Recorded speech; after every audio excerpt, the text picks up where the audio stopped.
حضرت عبداللہ بن عباس سے روایت ہے کہ انہوں نے رسول اکرم صلی اللہ علیہ وآلہ وسلم کو یہ ارشاد فرماتے سنا کہ جنت کو رمضان مبارک کے لیے خوشبوؤں کی دھنی دی جاتی ہے اور شروع سال سے آخر تک اسے آراستہ کیا جاتا ہے۔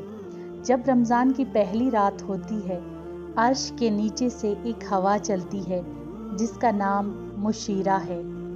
اس کے جھونکوں سے جنت کے درختوں کے پتے اور دروازوں کے حلقے بجنے لگتے ہیں۔ جنت کے دروازے حضور پاک صلی اللہ علیہ وآلہ وسلم کی امت کے لیے کھول دیے جاتے ہیں اور جہنم کے دروازے بند کر دیے جاتے ہیں، اور جبرائیل علیہ السلام کو حکم ہوتا ہے کہ سرکش شیاطین کو قید کر کے گلے میں توق ڈال کر دریا میں پھینک دو تاکہ امت محمدی صلی اللہ علیہ وآلہ وسلم کے روزوں کو خراب نہ کریں۔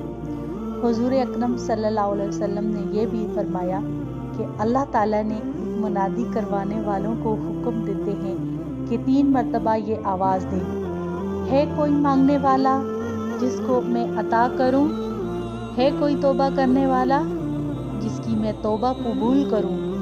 ہے کوئی مغفرت چاہنے والا کہ میں اس کی مغفرت کروں؟ حضور اکرم صلی اللہ علیہ وآلہ وسلم رمضان کی پہلی کی اہمیت واضح کرتے ہوئے فرماتے ہیں کہ اگر بندوں کو معلوم ہوتا کہ رمضان کیا ہے تو میری امت تمنا کرتی کہ کاش پورا سال رمضان ہی رہے۔ Please like, subscribe and share.